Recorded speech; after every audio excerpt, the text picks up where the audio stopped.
Y para para esta mesa tenemos invitados especiales que me quiero presentar muy breve y darle inicio. Tenemos la presencia de la doctora María López Serrano, doctor Francisco Correa y el maestro Luis Espinosa. Y vamos a dar inicio. Va a ser una mesa bastante interactiva con ustedes, entonces voy a tener el micrófono disponible para que levanten la mano y se nos pase para que escuchemos todos. ¿Sí? Gracias. Bueno, muchas gracias. Bienvenidos a todos. Me da mucho gusto que pues, no solamente el interés por la exposición, que es muy interesante, sino también que los curadores o los organizadores de este evento, de este ejercicio, se han preocupado de alguna manera por que tratemos de ubicar a esos extraordinarios organismos que son los insectos en lo que es su origen y su función. Para lo cual, entonces, digamos, esta es una portada un poco de lo que va a ser una pequeña presentación, pero pensamos que sería muy interesante, si eres tan amable de abrirnos el Air Viewer, de enseñarles una aplicación, y de hecho, hay entre nosotros profesores aquí hoy. Bueno, pues por lo menos tenemos uno, porque es una herramienta que pensamos que didácticamente es muy interesante, es totalmente gratuita, la pueden bajar, se pueden meter a un navegador y poner Earth Viewer, y ahí vienen todas las instrucciones de cómo bajarla, y si alguien no tiene o tiene problemas, me contacta a mí, si quieren después ahorita les doy mis datos, y se lo paso en una USB. Entonces ahorita en lo que Enrique, ¿por qué?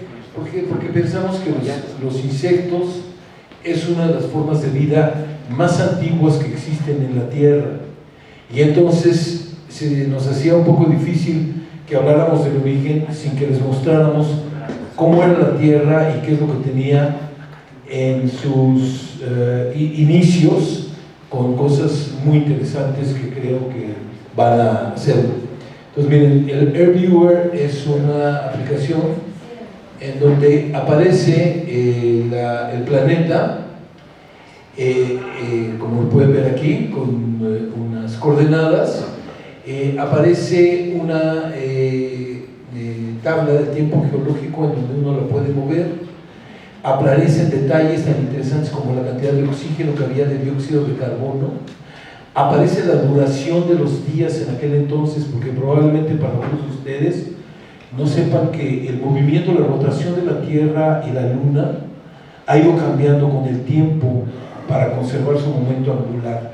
Cualquier cosa de esas, digo, si a alguien le parece así medio que no está bien, puede hacer la mano y platicamos un poquito más de eso, pero sí la idea de que terminemos de esa parte para que entonces ya vean las preguntas. Entonces, bueno, ¿cuándo pensamos que tiene que ver la cuestión de los insectos? Nos vamos a remitir a la parte media de la era paleozoica.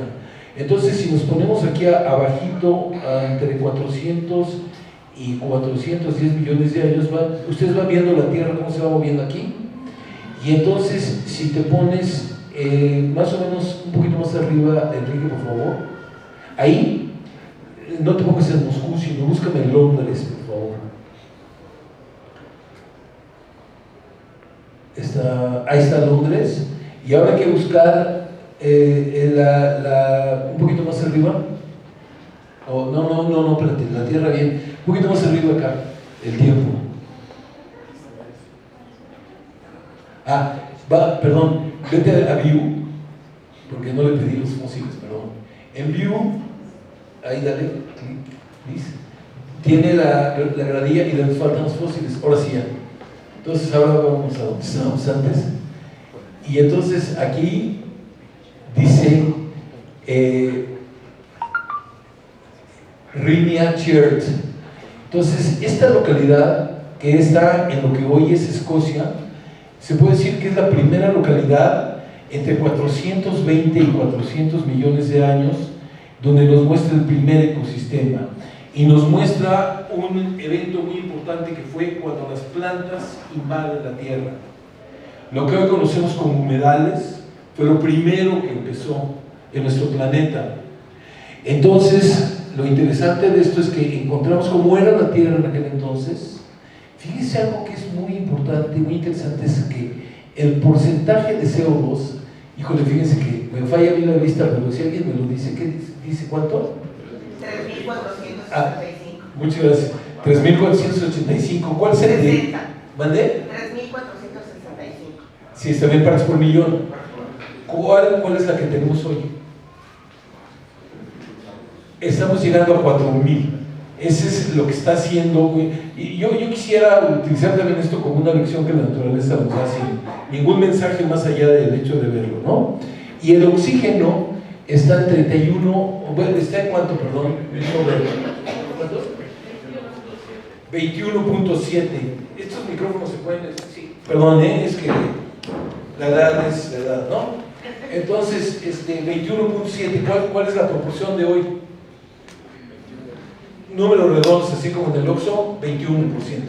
O sea que tenemos una cantidad de oxígeno bastante parecida a la que tenemos hoy y una cantidad de dióxido de carbono más baja de la que tenemos hoy. Y entonces en ese momento tenemos la situación de que surge. Ahora, ¿cuándo surgen los primeros insectos? Sube un poquito más, a 400 millones de años. Es lo que vamos a ver.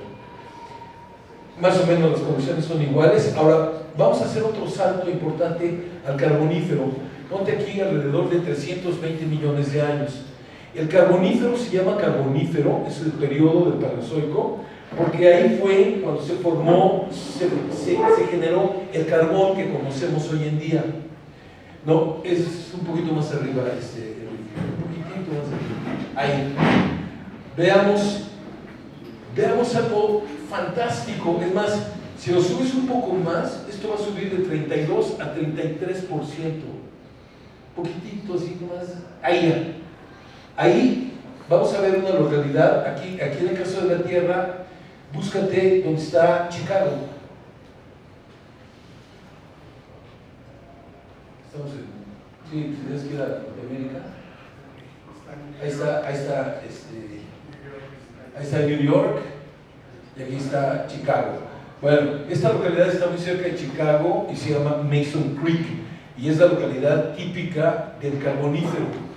Ahora yo quiero que ustedes me digan qué proporción había de oxígeno en aquel entonces. 33%. Si a la de hoy es 21%, tenemos un chorro de oxígeno más. Y el oxígeno, aunque tiene sus bemoles, es muy bueno porque hace que se genere, que crezcan más las cosas y sea una época de un verdadero gigantismo, sobre todo un gigantismo de las plantas. Y ahora quiero que se fijen y me digan cuánto hay de dióxido de carbono. Entonces, imagínense la gran diferencia con lo que tenemos hoy. O sea que aquí la naturaleza nos está dando una lección enorme. Si hay muchas plantas o mucha vegetación, y yo diría plantas, vegetación y autótrofos, porque no estamos hablando del mar, ¿no? Hay mucho oxígeno y hay muy poco CO2. Ahí la dejo nada más, como para decir que los bonos de carbono de los que estamos hablando ahora tienen que ver mucho con eso. ¿Qué está pasando con los bosques? ¿Qué está pasando con la vegetación? Y la siguiente es el salto que vamos a dar. Nos vamos a ir hasta más o menos en la límite en donde termina el paleógeno y empieza el neógeno, hace alrededor de unos 25 millones de años. Ahí. Más arriba de este aquí, por favor. Ahí. Bueno, sí, ahorita está la gráfica aquí, la escala funciona muy bien. Por ese lugar vamos a visitar unos depósitos de ámbar increíbles, bueno, increíbles, a lo mejor están más bonitos, de Chiapas, de México y de República Dominicana, donde tenemos el origen de las primeras orquídeas. Como un ejemplo que nosotros, o por lo menos yo, después de aquí la doctora y el doctor podrán también dar otras opiniones, está el origen de la polinización. Porque toda esta historia de la evolución de los insectos está íntimamente relacionada con la historia de un evento o de un fenómeno biológico que se llama coevolución. Y este fenómeno que se llama coevolución tiene que ver con los procesos de polinización. Las plantas con flores evolucionan igual. Ahora, yo no sé si ustedes tengan algún comentario que quieran hacer sobre el Air Viewer ahorita, ¿no? Si no, achícalo otra vez, por favor, Enrique. Ahí nos vamos a la presentación para dar ese recorrido así a vuelo de pájaro para que tengamos oportunidad de que participemos todos, ¿no? Entonces, pásame la siguiente. Traté de dar una idea de cómo fue el inicio de los continentes. Hace más de 500 millones de años, ustedes si hicieran un viaje por Norteamérica, verían que toda esta parte que está aquí no tiene absolutamente nada de verde porque no había nada todavía que estuviera en la tierra. Todo estaba en el mar. Pero curiosamente se empiezan a formar las plataformas calcáreas, que son las plataformas en donde empieza a haber muchos bichos que empiezan a formar arrecifes.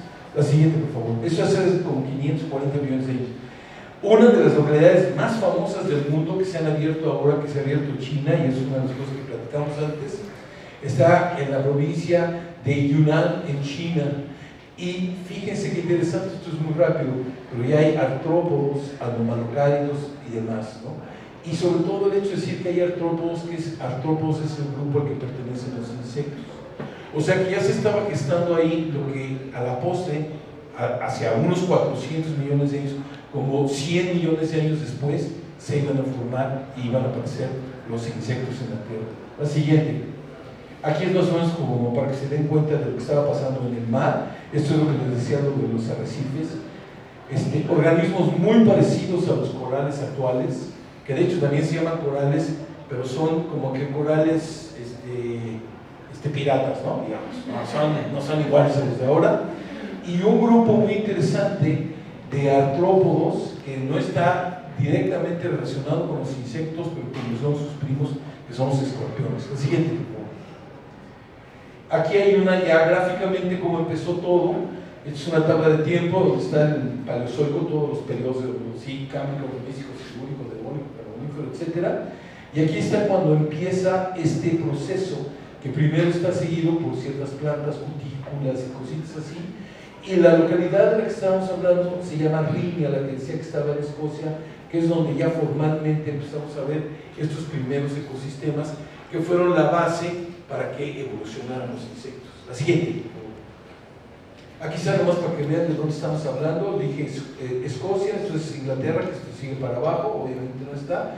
Y en la parte del norte de Escocia, aquí está Aberdeen, y como a unos 20 o 30 kilómetros hacia el oeste está Rimie, que es lo que le da el nombre a la flora esta tan famosa. La siguiente, por favor, que la podemos ver así. Aquí ya empezamos a entrar en algo que tiene mucho interés, que obviamente a lo mejor después podemos regresar a ello, nos vamos a meternos más. Los primeros grupos que están aquí hay una pequeña discusión que si eran insectos o no, pero están algunos colémbolos, siempre si fueron insectos o no, y arácnidos. Vean, las arañas son como antecesores de los insectos. Cuando llegamos al punto, ahorita va a hablar la doctora más experta y todo, a lo mejor si quieren una definición más concreta, vean las plantas tan incipientes que tienen, pero de hecho, fíjense qué maravilla, hay algunas plantas actuales que nos dan una idea bastante clara de cómo pudieron haber sido estas primeras plantas. Como los musgos del nacimiento, así eran muy parecidas, todas dependientes del agua, porque nada más se estaban desarrollando a los bordes de los continentes, y la manera como se reproducían era aventando sus células sexuales al agua, y en el agua era donde se producía el ese. Es muy interesante señalar que en esta reconstrucción es afortunada porque piensan que muy cerca de donde se formaron estos fósiles de Rimia había géiseres que estaban arrojando mucha agua, pero agua que estaba rica en sílice. Entonces el proceso de fosilización de la flora de Rimia es silicificación básicamente. La siguiente. Esto es lo mismo, nada más para que vean cómo los primeros, estos fósiles de Rimia no tenían hojas, no tenían raíces, tenían los pelos absorbentes, y poco a poco cómo se fueron desarrollando ya el sistema más, digamos, evolucionado, y las hojas empiezan a formarse en ciertos grupos que se dan a lo largo de estos tallos iniciales, como es el caso de las selaginelas y los equisetos. Ojo, todas estas existen hasta nuestros días, como para saber que las plantas tenemos unos registros bastante buenos y podemos saber cómo empezaron a funcionar desde el principio. La siguiente, pero la plática no es de plantas y entramos a los insectos. Entonces, ¿cuándo se conoce el primer insecto? Es 400 millones de años, que se llama Rhydiopnata hirsiki, ¿no? Ese es el nombre de una persona que tuvo que ver con su descubrimiento. ¿Qué dije? Hirstik, bueno, ya sé, Hirstik es la verdadera pronunciación, pero aquí, si analizamos el género, es que está este primer insecto alimentándose de las plantas de Rhynia. Entonces todo va más o menos consciente.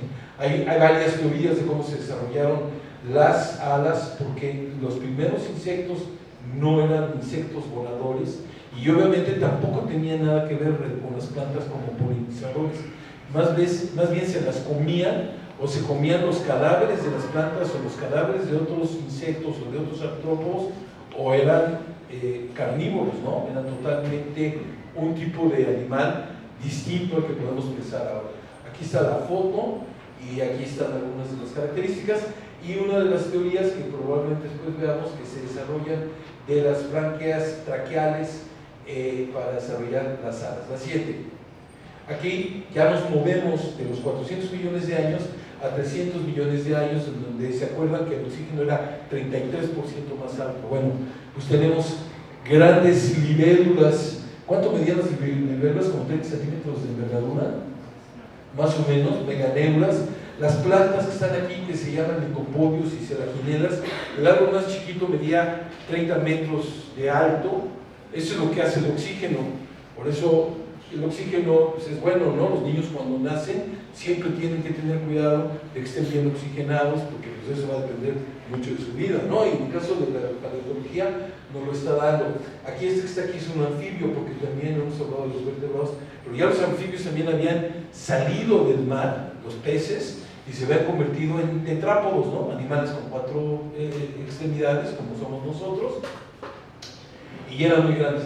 Y no quise dejar pasar el primer escarabajo que se conoce en el mundo, que se llama Adilephia lacuana, y que se encontró también ahí en Mason Creek, y que se me hace algo muy bonito, y que nos indica que ya empieza a haber una relación aquí, ya con las plantas, un poquito mucho más estrecha, porque han encontrado algunos escarabajos de estas edades y más recientes, ya con ciertas semillas en sus tractos digestivos, sin que haya una prueba de polinización como tal. La siguiente. Esta es una gráfica interesantísima porque es una gráfica del CO2 en la atmósfera, desde hace 600 millones de años a la fecha. Y vemos dos cosas interesantes que, de alguna manera, esto lo trato de decir rápidamente para que parte de lo que estamos hablando sí tiene un sustento científico 100% aceptable. Y por otro lado, que la naturaleza, leer el libro de la naturaleza, oír a los científicos, es una lección para nosotros. Si tenemos el 1% del CO2 de la gráfica como el que existe actualmente, vamos a tener que a principios del Paleozoico había casi un 17 o un 18% de dióxido de carbono en la atmósfera, y la pregunta es, ¿por qué no se calentaba la Tierra? Si el CO2 era tan alto y el dióxido de carbono tiene ese efecto invernadero, ¿por qué no se calentaba la Tierra? ¿Una respuesta? ¿Qué pasó? Por las plantas. Dice, bueno, su respuesta es muy buena, ya alzaron la mano. Por los giros de la Tierra quedan más rápidos, ¿no? Por los giros de la Tierra quedan más rápidos. Podría ser, pero fíjese que a ver, aquí dijeron otra cosa. No es que sí. La luminosidad del Sol.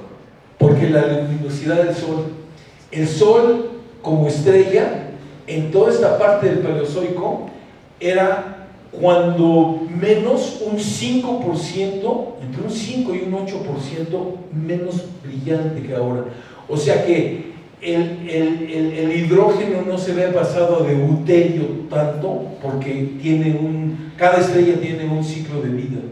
Entonces el hecho de que en ese tiempo la Tierra fuera la tierra, el sol fuera menos brillante, menos caliente, acaba como héroe, porque era el que ayudaba a que estuviera caliente. Pero luego, como dijo la señora, bajó ostensiblemente, riña. Aquí están los 400 millones de años que les acabamos de decir.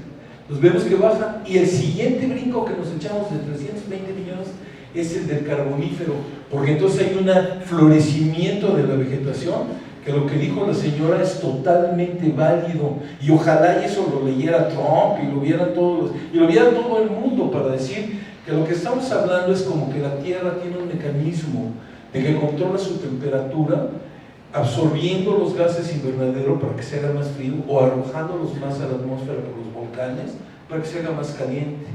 Y nosotros agarramos y venimos y no entendemos qué es lo que pasa, ¿no? Bueno, en fin. Y decía que el sustento científico está hecho por los isótopos del carbono.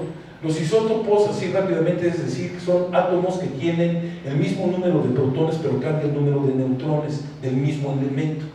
Entonces el carbono tiene 3 isótopos muy importantes: el carbono 14, que todo el mundo habla de él, pero que es para calcular la edad, que pueden tener ciertos elementos orgánicos de no más de 50.000 años, punto. Y la relación entre el carbono 12 y el carbono 13, que es muy importante, porque cuando esa relación varía, podemos calcular indirectamente la temperatura que había en la Tierra. Entonces, en las conchitas de los bichos marinos, se queda muy clavada, se queda muy bien la firma de la relación del carbono 12 y el carbono 13.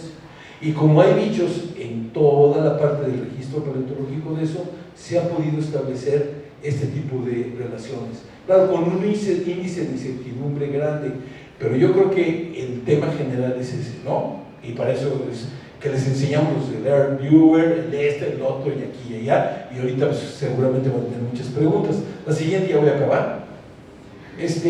Sigue la polinización. ¿Reconocen la polinización? La tenemos en la casa.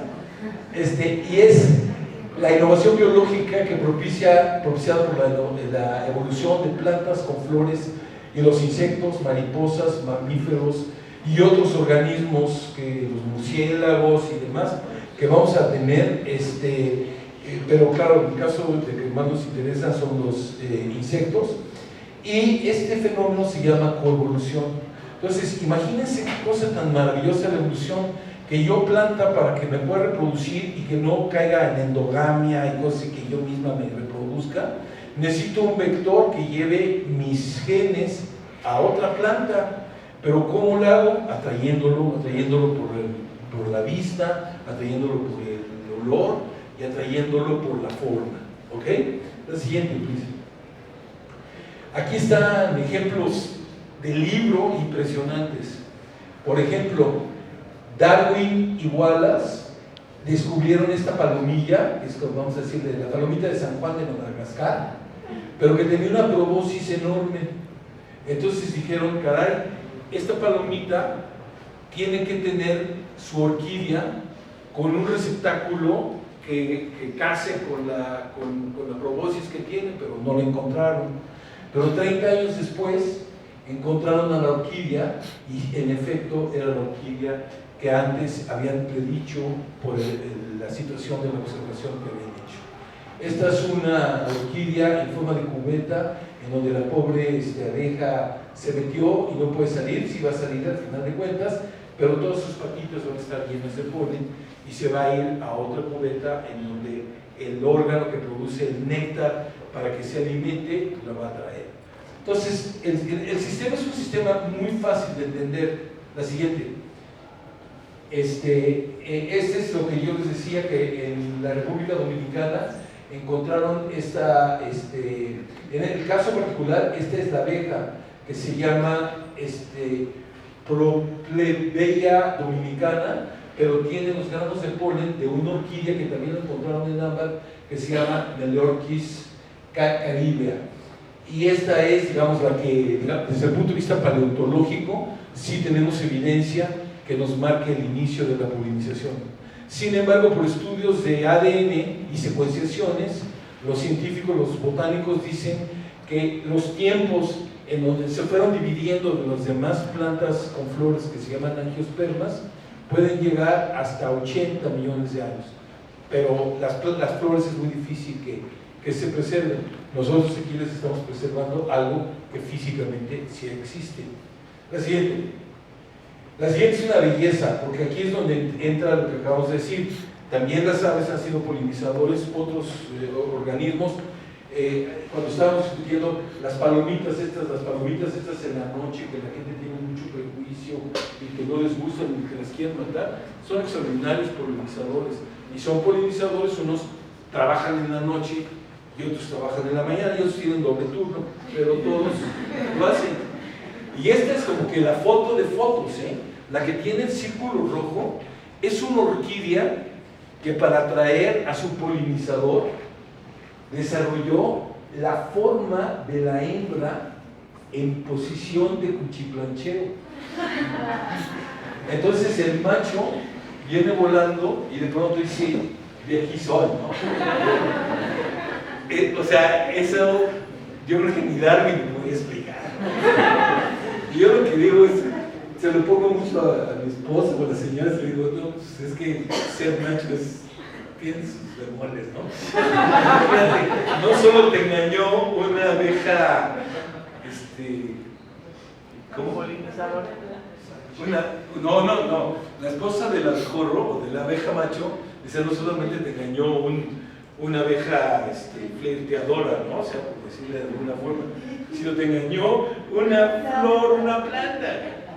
Y el macho no sé qué dijo. Bueno, hay arañas que son polinizadoras, hay otro tipo de insectos que no necesariamente son abejas. Bueno, y eso es, digamos, el hecho que el mundo que vivimos ahora y que se presta para mucha explicación. Porque imagínense, esto que ha tomado tantos millones de años para que se dé, pues ahora nosotros lo estamos cambiando, porque lo que necesitamos no es un bosque, necesitamos es una pradera, un pastizal para darle a comer a las vacas de McDonald's o lo que ustedes quieran, ¿no? O sea, el problema ya es un problema que se torna difícil en el sentido de que, pues para eso se desarrollaron las plantas con sus polinizadores y necesitan lugares adecuados en donde vivir.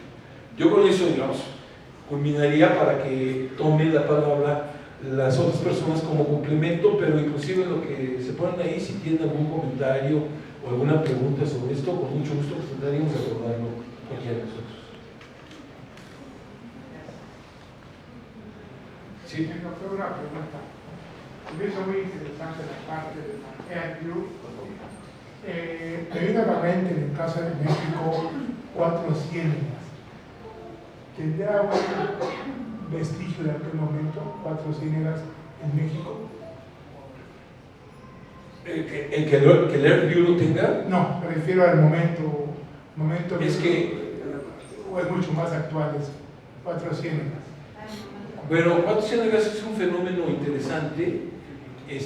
Si quieren ahorita que terminen en eso regresamos para que en el AirView veamos el último millón de años de la historia, en donde se dieron unas glaciaciones enormes. Entonces, esas glaciaciones que cubrieron gran parte de la Tierra, sobre todo viniendo de los polos hacia el Ecuador, de pronto cambió el clima, estamos en un periodo interglacial nosotros, y se regresaron. Y al regresarse, uno de los resultados de eso fue que se formaron grandes lagos. Entonces, 4 ciénegas lo podríamos entender. De hecho, en Estados Unidos todavía toda la región de los grandes lagos de Michigan y demás es ese tipo de cosas. Claro, aquí estos lagos al principio quedaron y después se fueron reduciendo. Entonces, lo que está quedando ahorita, lo que estamos viendo en 4 ciénegas, son vestigios de 1 o 2 grandes lagos que ahora han quedado en pozas y se han convertido en una especie como de laboratorios de la evolución increíbles, porque al quedar eso que inicialmente tenía una intercomunicación total, queda aislado.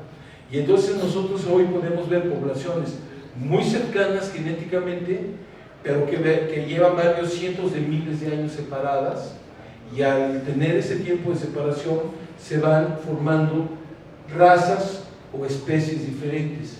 Los 4 ciénegas tienen esa gran maravilla y su origen proviene de ese evento que, si quieren, en el momento cuando podamos lo ponemos con mucho gusto, pero les aseguro que lo único que vamos a ver es que de pronto empieza la recesión, cuando se ve la Tierra, se ve que los casquetes crecen, ¿no?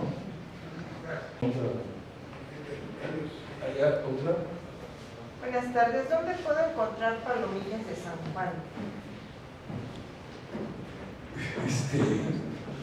En San Juan. Sí, pero la verdad, la distribución de las palomitas de San Juan no la sé. Pero yo usé el nombre de palomitas de San Juan muy genéricamente porque son las palomas, las palomillas que salen en la noche y que son oscuras. Pero el número de especies que hay y demás es muy variado, como para decir cuáles son las de San Juan o no. Las más famosas del mundo se llaman pepper moths, que quiere decir las palomitas o el nombre es el moth, en inglés M-O-T-H, de Liverpool, en Estados Unidos, porque gracias a ellas se han podido hacer estudios de cómo varían las poblaciones, porque hay unas claras y unas oscuras, que tiene un proceso para explicar, pero que ahorita no viene a caso.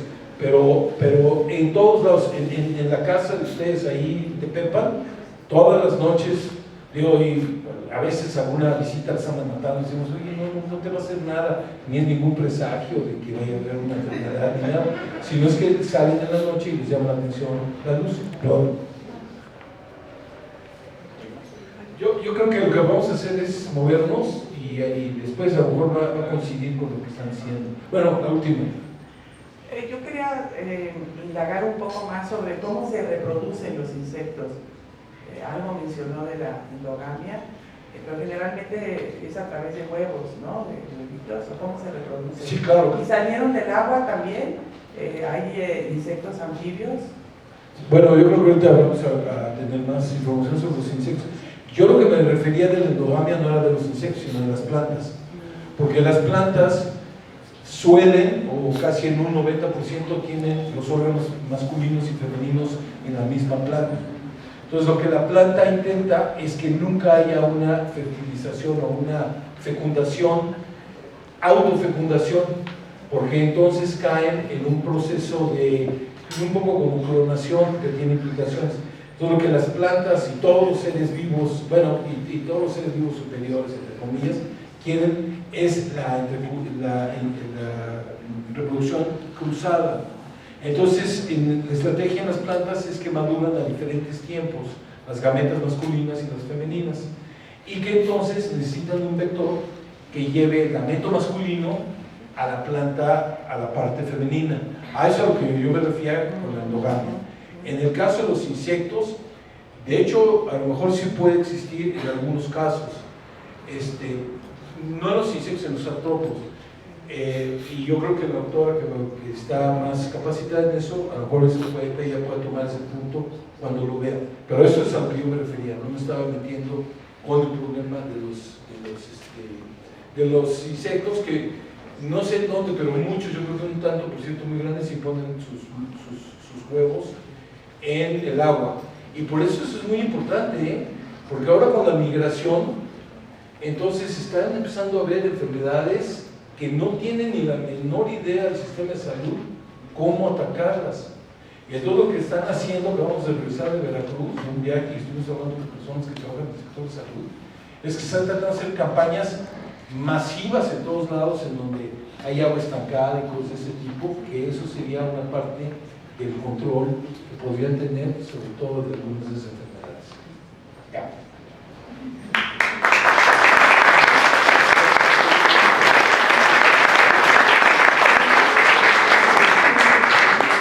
Muchas gracias, Luis. Muy buenos días, tardes ya. Mi nombre es Francisco Vega, soy profesor de la Facultad de Ciencias, investigador en el Instituto de Geología, paleontólogo, y mi especialidad es el estudio de los crustáceos fósiles. En México no hay un registro muy vasto, extenso de crustáceos fósiles, por la historia geológica propia del país, ¿no? Sin embargo, yo lo que quisiera, antes de darle la palabra a la doctora Serrano, es dar una pequeña introducción de lo más reciente que se sabe sobre el origen de los insectos, que es el título de la plática, ¿no? Ustedes estarán de acuerdo conmigo que el filum bueno, la categoría reino, filum, clase, orden, familia, género, especie. El filum más diverso de animales pues son los artrópodos, y también esto se lo deben a la gran diversidad de insectos actuales.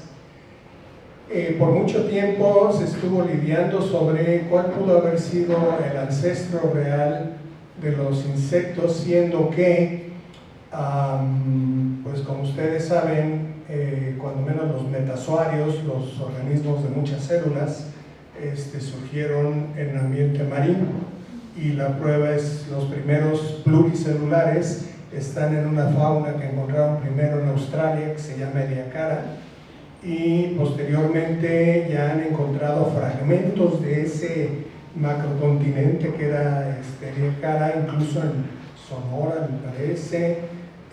El caso es que en ese momento los organismos no tenían todavía estructuras duras preservables, entonces son impresiones nada más. Por lo tanto no tenemos entonces como tal artrópoda preservados. Pero los artrópoda comparten una característica muy interesante con un grupo que se llama los anélidos, que son las lombrices de tierra. También hay poliquetos marinos, en fin, ese fenómeno se llama metamerismo. El metamerismo fue clave para el surgimiento no solamente de los crustáceos, sino del filum artrópoda, es una de sus características típicas.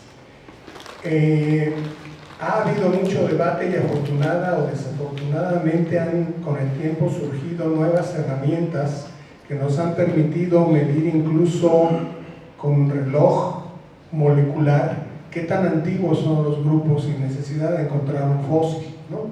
En este caso no es por demeritar el registro fósil, sino porque el registro molecular, como nos lo va a platicar la doctora Serrano, nos está señalando que muy probablemente el origen de los insectos sea anterior a lo que se conoce como el primer fósil.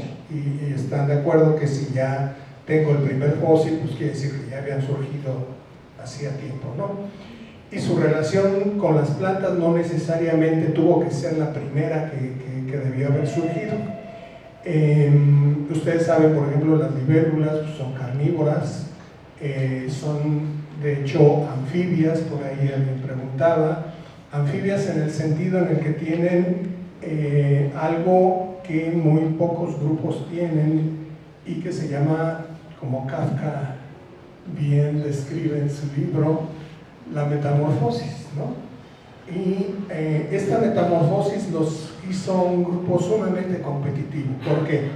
Porque tengo en fase larva o varias fases larva la competencia por determinados recursos, como si en Xochimilco todavía se encuentran, por ejemplo, las larvas de unos escarabajos carnívoros que son tremendos, que se llaman litícidos, y las larvas tienen unas mandíbulas así muy agudas, con las que muerden a la presa, les inyectan en los jugos gástricos y absorben todo el contenido, o sea, las disuelven extracorporalmente. Eso no le quita al escarabajo, cuando ya es escarabajo, seguir siendo carnívoro y también rapaz, ¿no? Entonces, la relación con las plantas, como bien dijo Luis, fue muy importante por el hecho que nos tiene aquí también, que es la polinización, pero primero vamos a tratar de ver cuál es el último artículo que tenemos que nos dice que el origen de los insectos es los crustáceos. Los crustáceos que primero fueron marinos, después se volvieron de agua dulce, y si ustedes han tenido la oportunidad en alguna ocasión de comprar artemia salina para sus peces, hay otras cosas que les llaman branquiópodos, que son como camarones muy raros, de hecho tienen 3 ojos, por eso les llaman triops. Yo voy a Nuevo León, o iba a Nuevo León como paleontólogo desde que tenía 6 años, y iba a colectar mis fósiles a un arroyo. Bueno, ahí se exponía la roca, ¿no? Creerán que hace 2, 3 años, tengo 60 años, regresé a esa localidad y había llovido. El charquito estaba lleno de artemias y de ese otro tipo de artrópodos primitivos que son los branquiópodos. Entonces, los expertos, realmente expertos que usan ADN y análisis molecular y demás, nos dicen hay una evidencia muy cercana de que el origen de los insectos fue probablemente de un grupo que invadió el agua dulce o salobre, cuando menos, y de ahí surgió el primer insecto que sí efectivamente debió haber sido de agua dulce.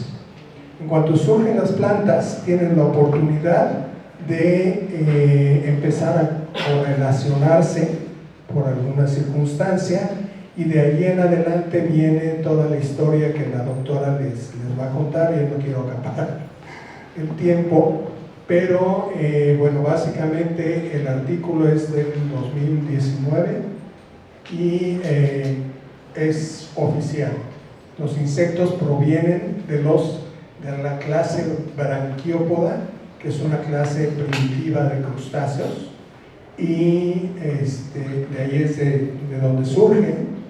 Y ahora sí la cosa va a ser tratar de explicar, dado que el registro fósil de los insectos como tal, aunque no lo crean, es muy escaso. Necesita uno encontrarse una localidad muy especial, como una que hay en Alemania que se llama Messel, en donde, bueno, ese es mucho más reciente, desde el Eoceno, pero créanme que los insectos salen con el color original, pero los tienen que sacar en aceite, porque si sacan el estrato con el fósil, se hace polvo, ¿no? Ya para aquel entonces, en una palabra, ahora sí para terminar, básicamente del Mioceno para acá, la historia ha sido la misma, exactamente la misma.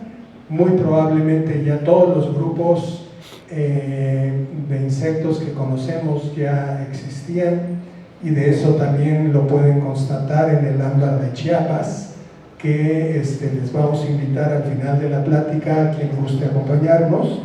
Traemos luz ultravioleta, con lo que es una de las formas de conocer si realmente les están vendiendo ámbar o no, porque luego les venden ámbar con una tarántula, ¿no? Por amor de Dios. O sea, el ámbar es una resina que escurre lentamente y que por alguna razón el organismo cae y o ya estaba muerto o es demasiado pequeño para escaparse, y si es un artrópodo, pues va a preferir dejar las patas. Esa es otra ventaja, la regeneración sobre otros grupos. O sea, un artrópodo lo pueden ustedes casi torturar, dejar sin alas, dejar sin patas, y eventualmente en la siguiente muda va a poder regenerarse por completo. Y por último voy al punto que mencionaba el maestro Espinosa sobre qué tan importante es la recombinación genética.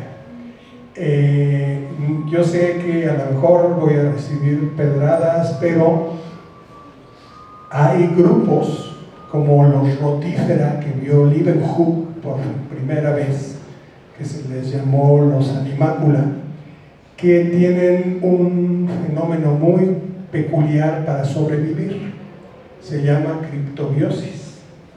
Esa criptobiosis quiere decir que las condiciones en las que viven se pueden volver extremadamente frías, secas, lo que ustedes gustan, y se vuelven momias. O sea, es el estadio ideal para quien alcanzó a ver El planeta de los simios, pero de los años 70, de estar en un estado con un metabolismo mínimo. Y efectivamente los descubrieron en los jardines botánicos de Kew, allá en Inglaterra. El señor no los estaba buscando, estaba viendo los musgos, se encontró las pasitas estas medio raras, las puso en agua, al cabo de algunos minutos se rehidrataron, vivieron después de 112 años de estar momificados, pero solamente vivieron 4 minutos. Entonces, ese grupo de rotífera, que se llaman los Deloidea, es un grupo en el que ya no existen los machos. Se deshicieron, ahora sí, que si vamos con las de filosofía y letras, les decimos vámonos a convertir en Deloidea, se ponen pero bien felices, ¿no? No existen los machos en absoluto. ¿Dónde quedó la recombinación? ¿Quién sabe? La reproducción se llama partenogénesis y son clones de clones tan exitosas que han desarrollado ese fabuloso tipo de preservación. Perdón por haberme salido, pero es que también la criptobiosis se presenta en crustáceos. Y no les extrañe que en alguna ocasión los insectos pudieran haber presentado ese tipo de reproducción, tolerancia y finalmente no crean, son muy malas noticias que las abejas están muriendo, pero no crean que se va a acabar el mundo. Desafortunadamente, como la actual directora del CONACYT dice, pues ya casi todo lo podemos clonar, ¿no? O sea, no es que vamos a prescindir de los insectos, sino simple y sencillamente el impacto que tienen sobre la polinización y el intercambio de las plantas está decayendo de forma brutal. Y no los quiero alarmar, y ahora sí para darle la palabra a la doctora Lourdes, pero si alguno también de mi ruquez vio una película que se llamaba Soylent Green, pues para allá vamos. Desafortunadamente yo a los insectos los respeto, los quiero, no me gustan comerlos. En Colombia se comen unas cosas que se llaman, yo no les puse así, hormigas culonas, así les dicen, porque el abdomen es muy grande y las venden en las casetitas y son como los chapulines, nada más un poquito más duros, ¿no? Ok, entonces para terminar mi parte, son bienvenidos. Al final yo creo que tenemos que dar todo nuestro email, dirección, para compartir con ustedes los artículos que tenemos. Como les dije, de mi parte he reportado algunos insectos, muy pocos, pero principalmente son cangrejos, langostas, la langosta por ejemplo, que nos comemos, carísima, con una antigüedad de 135 millones de años, idéntica a la actual, encontrada en Chiapas, y les puedo mandar las fotos. Entonces, no sé si de mi parte tengan alguna duda, o pasamos con la doctora Serrano ya para terminar.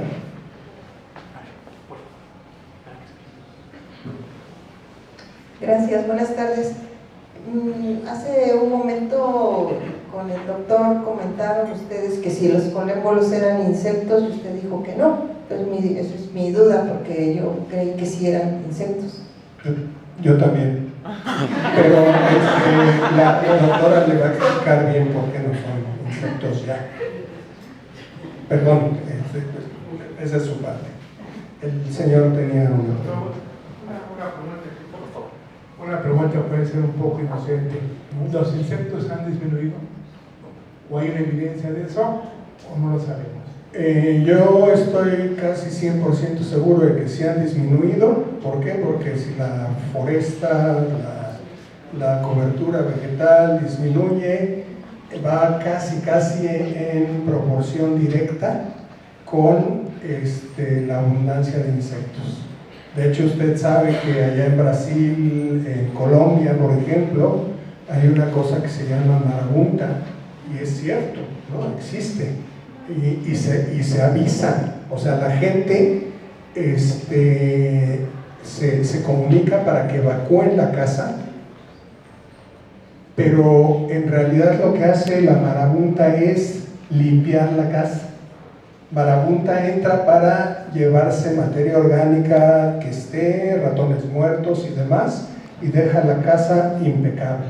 pero de Marabunta, Marabunta depende también de la floresta.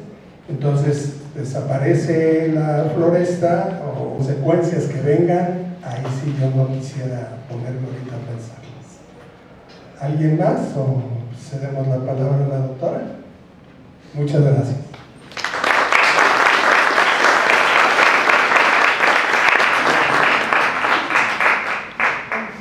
Buenas tardes.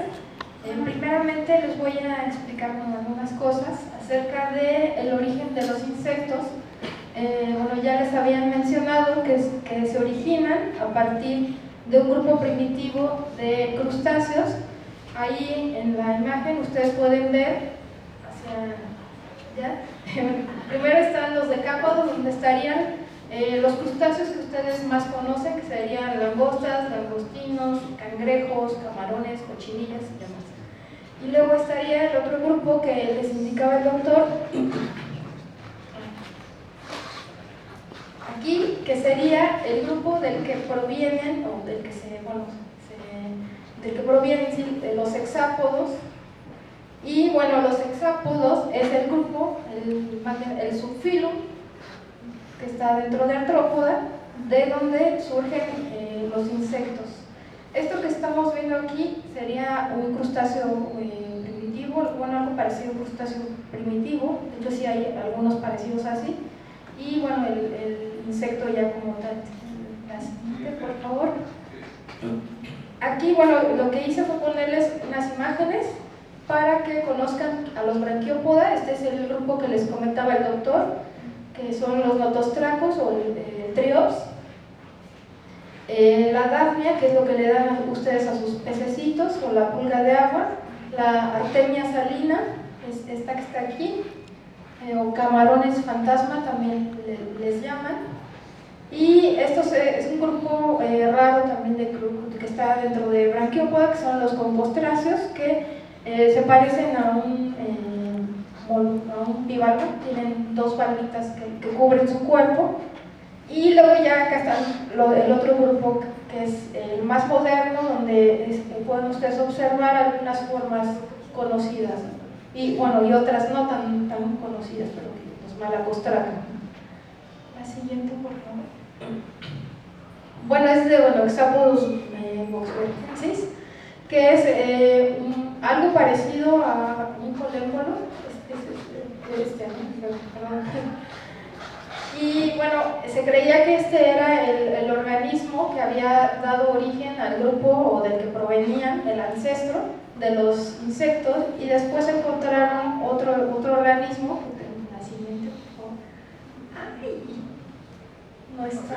La siguiente, a ver si es que no sé qué pasó. Esta, Rebaquiela guinegulensis, que es lo más cercano es un crustáceo, pero es el pariente más cercano a los insectos, que ya presenta tienen muchos apéndices en cada par de patas, y esa es una característica primitiva dentro de los artrópodos, el tener un segmento del cuerpo con un par de apéndices. Lo que vamos a observar ya en organismos más modernos, como es en los insectos, es que van a tender a tener sus segmentos del abdomen ya sin apéndices, sin patas o alguna otra estructura, porque muchas de esas estructuras que en un pasado pudieron haberlas tenido, se fusionan para formar otras estructuras muy importantes, como son las alas y otras que vamos a ver más adelante. Y bueno, les puse estos otros porque bueno, son otros artrópodos que también son cercanos a los insectos, pero para diferenciarlos un poco, que son los queliceriformes, dentro de los que están estos que son medio raros, las arañas marinas o pilogónidos, las cacerolitas del mar, los solífugos, euriptéridos, escorpiones, arañas, ácaros, pseudoescorpiones.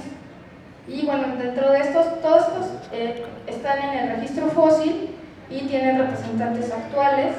El único que no tenemos representantes actuales es de este, que es un euriptérido,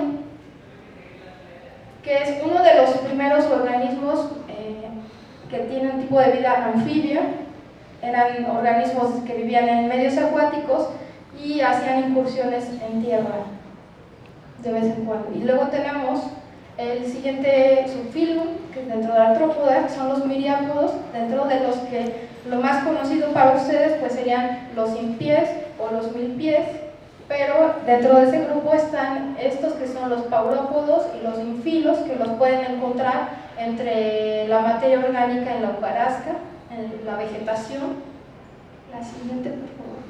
Y les puse un esquema generalizado de los artrópodos. Estos son parte de las características que comparten todos los artrópodos, que es tener un corazón dorsal, un intestino en la parte media que puede estar dividido en tres partes, en la parte anterior, la parte media y la parte posterior, y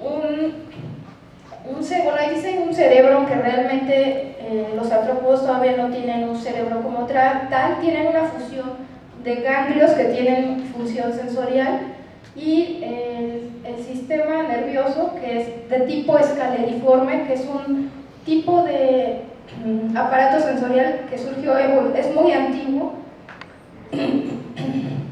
La siguiente, por favor. Y bueno, una de las cosas que les quería, para diferenciar un hexápodo, es que bueno, tiene cabeza, tórax y abdomen. Es la tagmosis de estos organismos, y en la parte del tórax van a aportar los tres pares de patas. En el caso, por ejemplo, de los colémbolos, lo que pasa es que bueno, tienen su cabeza, su tórax y su abdomen, sus tres pares de patas, pero sus partes bucales no están expuestas de esta forma, están insertadas dentro de la cápsula cefálica, están como, bueno, hagan de cuenta que mi brazo es parte de la cabeza, y esto sería la inserción bucal, que está así de esta forma, está hacia adentro, está insertada y en los insectos más modernos está de esta forma, está como superficial. Entonces esa es la división, y esa es la forma por la que se dividen a los primitivos de los más modernos. Si los más modernos tienen insertadas superficialmente las partes bucales, y los otros, bueno, aparte de que las tienen insertadas de esa forma, son ápteros, no tienen alas. ¿Sí les quedó más o menos claro por qué los colémbolos? Entonces, bueno, son hexápodos, pero todavía no son insectos. Dentro de ese grupo de insectos primitivos están una cosa que se llaman colémbolos, proturos y dipluros, y los pueden encontrar ustedes entre la tierra y la materia orgánica. Están regenerando el suelo estos organismos. Y luego ya tenemos a los verdaderos insectos. Dentro de esos están los primeros, que son unos primitivos que no tienen alas, están los tisanuros. Han visto en su baño los pececillos de plata, que son los más comunes. Y hay otra cosa que se llaman los arqueognatos. Tiene sus piezas bucales, como les comentaba. A partir de estos ya todos son insectos, pero tienen una característica primitiva, que es que en los segmentos, ¿se acuerdan que les comenté que van a tender los organismos más modernos a perder los apéndices en los segmentos del cuerpo? En este caso, por ejemplo, en los tisanuros, ustedes pueden ver sus tres pares de patas normales, y si se detienen a verlos, van a ver que en los otros segmentos del cuerpo tienen como unos hilitos colgando a los lados. Esos en el pasado debieron ser un par de patas, pero evolutivamente se perdieron y quedaron se llaman estilos. Pero, ¿puedo preguntar? Sí. ¿Siguen teniendo alguna función actualmente? No, los estilos ya no son funcionales, nada más los traen ahí colgando. Otra característica importante, atrás. Ahí. Bueno, les decía que los hexápodos tienen tres pares de patas insertadas en el tórax, ya las vieron. Tienen un par de antenas, esta es una característica muy importante. Los colémbolos también tienen su par de antenas. 2 pares de alas, aunque ustedes me pueden decir que han visto seguramente algunos insectos que parece que solo tienen un par de alas, y ahí lo que pasa es que el segundo par de alas se modifica y su cuerpo, bueno, cabeza, tórax y abdomen, también ya los había mencionado, tienen muchas modificaciones. El cuerpo de los insectos está lleno de pelos, y lo divertido es que todos esos pelos, sedas, setas o pelos, como les gusten llamar a ustedes, están interconectados con el sistema nervioso. Por eso es que nos es tan difícil a veces matar una mosca, porque está llena de sensores, pese a que la visión que tienen no es muy buena. Y luego otra innovación que tienen los hexápodos es que tienen un sistema traqueal. También el maestro Luis les platicó acerca de eso, un sistema traqueal muy diversificado, con muchas modificaciones. Hay 4 tipos diferentes, solo se los aquí está esquematizado, y esas tráqueas pueden ser, en algunos grupos, presentar en la parte terminal que se conecta con el exterior, bueno, la que tiene contacto hacia al exterior, perdón, presentan una serie de estructuras que funcionan como válvula, que se abren o se cierran dependiendo de las condiciones ambientales. Si hay poca humedad o exceso de humedad, se abren o se cierran como vaya sintiendo el organismo. Y bueno, estas estructuras se las menciono porque son importantes para el desarrollo o el surgimiento de las alas, ¿no? Porque al estar asociadas a las extremidades del cuerpo, permitieron el desarrollo de las alas, y con el surgimiento de una atmósfera muy oxigenada permiten el surgimiento de las alas. Y bueno, eso también se ha llegado o se ha concluido estudiando pues las alas de los organismos actuales, de acuerdo a menor o mayor grado. Estas cositas que están viendo, las líneas, son venas, y bueno, son de importancia taxonómica, a veces para llegar hasta a definir una especie. Y estas venitas todas están interconectadas con las tráqueas. La que sigue, por favor. La que sigue, esa no importa. Bueno, también ya el maestro Luis les platicó acerca de Meliorquis caridia, que es la primera evidencia que encontraron de la polinización, y Problevia dominicana. La que sigue, por favor. Bueno, eso no les voy a platicar tanto, que sí es el primer registro fósil de orquídea. Y bueno,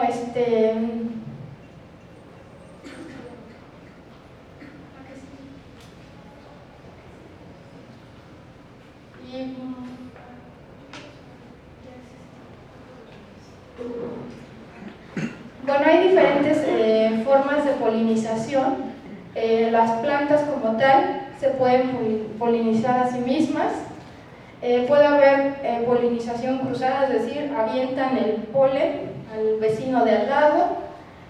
También pueden expeler el polen al aire y al viento, pues, y viajar por el aire. La polinización biótica, porque puede ser ya sea por los insectos o por cualquier otro organismo, hasta nosotros mismos pasando por un lugar donde haya plantas y nos llevamos en la ropa polen y lo movemos del lugar. Bueno, por el agua también se puede mover el polen. Algunas plantas utilizan las esporas viajan en el agua. Y bueno, también ya había platicado que los organismos, los insectos y las plantas evolucionaron al mismo tiempo. De hecho, bueno, se cree que el primer polinizador, de los primeros polinizadores, pues debieron ser los coleópteros, incidentalmente.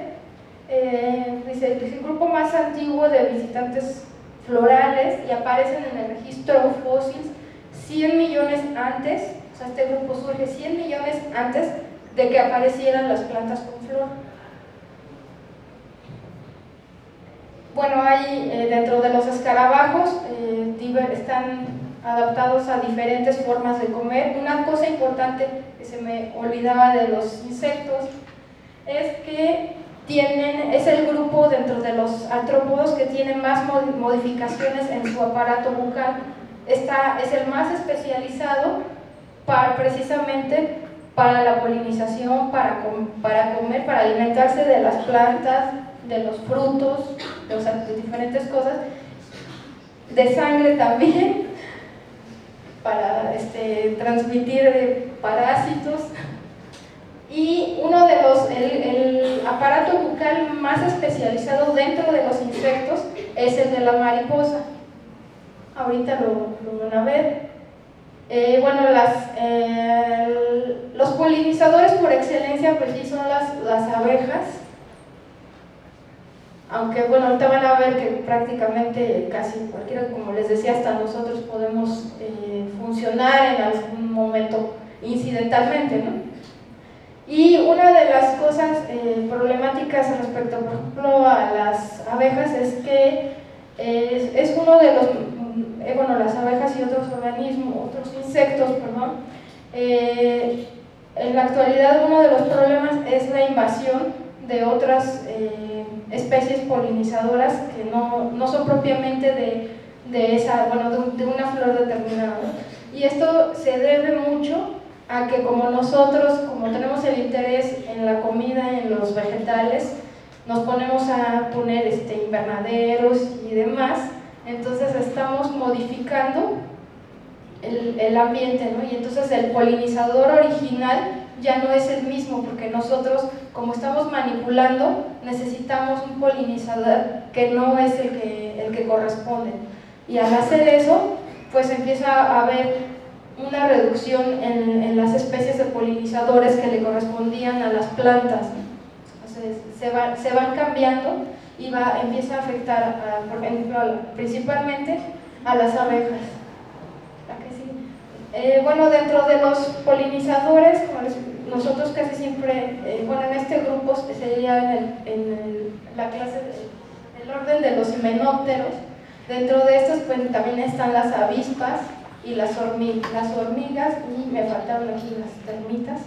Y respecto, por ejemplo, les menciono las termitas, aunque no están en la foto, porque es un grupo de insectos muy especial, porque en se da mucho la partenogénesis respecto a lo que preguntaban de la reproducción.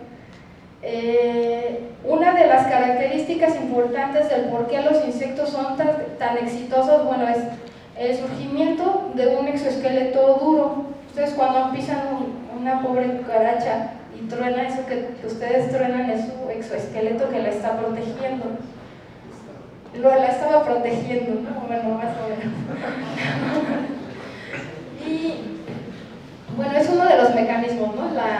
Los apéndices, que también son bastante potentes, tienen una musculatura muy fuerte, lo que les permite brincar, tener esa fuerza de moverse de un lugar a otro, que también les permite mover bastante bien las alas. Y bueno, esta muda, como ya les mencionó también el doctor, se va a cambiar porque para crecer los organismos tienen que mudar, ¿no? Todos los artrópodos mudan y otros organismos también. Y ese proceso de quitarse esa coraza antigua y tener una nueva se llama ecdisis, ese proceso de la muda, y a esa carcasita que va a quedar le vamos a llamar la exuvia.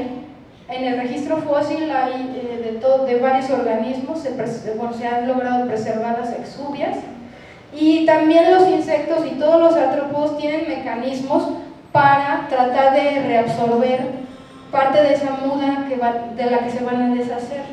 Este proceso de muda requiere un gasto de energía muy grande, por lo cual cuando el organismo acaba de mudar y tiene su cobertura que acaba de producir blanda, es un organismo que está sensible, es vulnerable a la depredación, porque esta muda va a tardar un tiempo en endurecerse. Entonces el pobrecito está ahí. Y ya, bueno, la que sigue ahorita. Y bueno, hay la mayoría de los organismos o de los insectos polinizadores lo hacen durante el día, en las horas donde está el sol. También es cuando la temperatura y todo favorece que las plantas estén expeliendo o botando el polen. Y hay otros grupos de insectos que polinizan a partir de ya más o menos tarde hacia la noche, cuando ya no hay tanta luz. En el caso de las palomillas, las mariposas, las polillas, los murciélagos es un caso muy importante, y bueno, algunos también colibríes, lagartijas, y también por ahí había lémures y no sé qué otros organismos más. Pero bueno, otro grupo que también puede polinizar, como les decía, algunos incidentalmente, son las moscas. Son los segundos visitantes florales porque se paran en todo lo que huela bien, huela mal, en todo andan ahí. Y como también les platicó el maestro Luis, hay muchas plantas que desarrollaron estrategias o estructuras para atraer la atención de los polinizadores. Por ejemplo, bueno, vi que habían algunas orquídeas que tenían mal olor, para que los dípteros, las moscas que se acercan a olores putrefactos, se acerquen y se lleven el polen, ¿no? Y bueno, también las plantas insectívoras, que las pobres van ahí porque huelen rico y mueren ahí, ¿no? Y bueno, por ejemplo, el caso de la planta del cacao, que puede ser polinizada principalmente por moscas. Y también, bueno, vi que hay algunas plantas que imitan el olor del cacao. Okay, sí. Bueno, y bueno, aquí no sé si alcanzan ustedes a ver los lepidópteros, donde están polillas y mariposas, como les decía, que principalmente actúan en la polinización nocturna y tienen el aparato bucal más modificado, más especializado dentro de los insectos. Si ustedes ven esta cosita que está ahí enrollada, se llama el aparato bucal de los lepidópteros, se llama espiritrompa.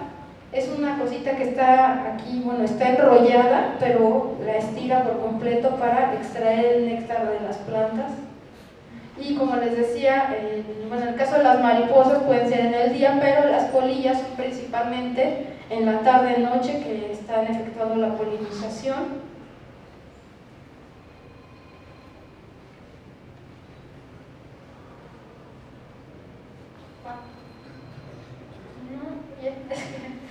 Y las aves también es uno de los polinizadores principales, paseriformes.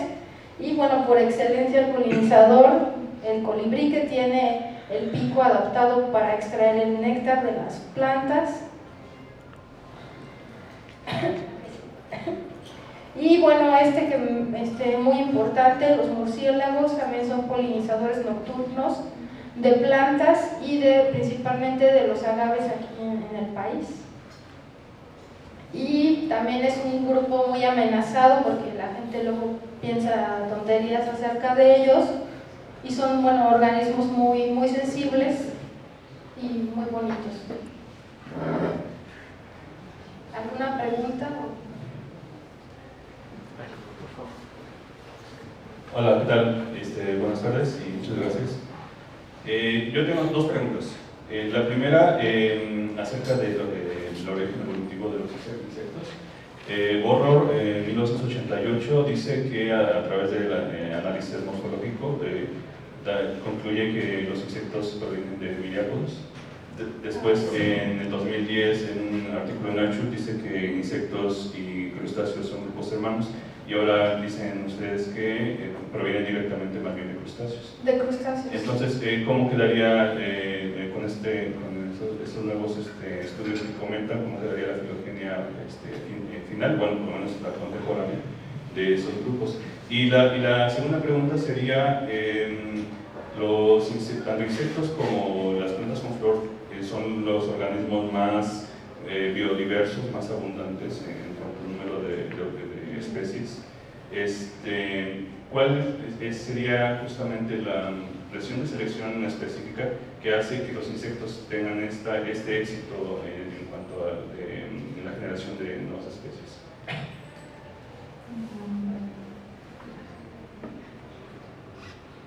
Bueno, en relación a la primera pregunta, el artículo al que nos referimos es de este año, ¿no? Del año pasado, con base en